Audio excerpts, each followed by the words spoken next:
Kung gusto kayong magbisita sa Davao, bisitahan nyo ang Vista View Hilltop. Kaganda-ganda dyan.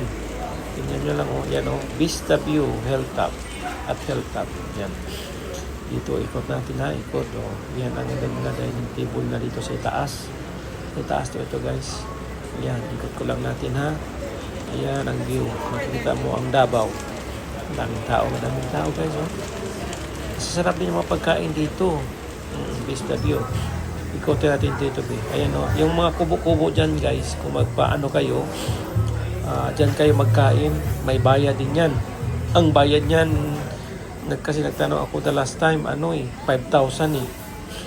para 5,000 ba o 2,000 exclusive. Di ko lang sure guys, pero may bayad dyan. Kung magbabook kayo, kung gusto kayong magkubo, privacy dyan, bayaran nyo ng kubo at saka bayaran ninyo ang pagkain nyo. Mag-order kayo ng pagkain, dalahin dyan.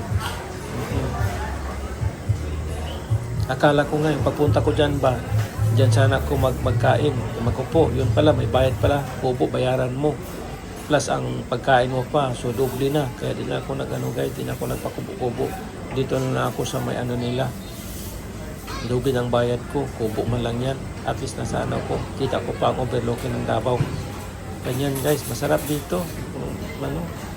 Friendly ang mga staff. Ayan yan ang Davao guys, overlooking, makita nyo. Yan.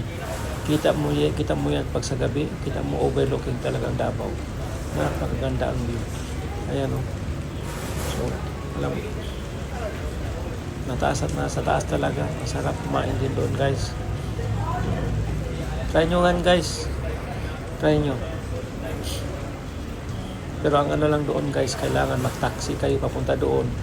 At saka kung halimbawa mag-taxi kayo, pagbalik guys, sabihin nyo na ang taxi, napikapin kayo kasi wala talagang doon. Bihirang pupunta doon na taxi. O mag-book kayo ng taxi, mga siguro nasa 30 to 1 hour. Thank you guys. Thank you for watching. Don't forget to subscribe and like my video. Hanggang sa muli. Thank you guys. Salamat.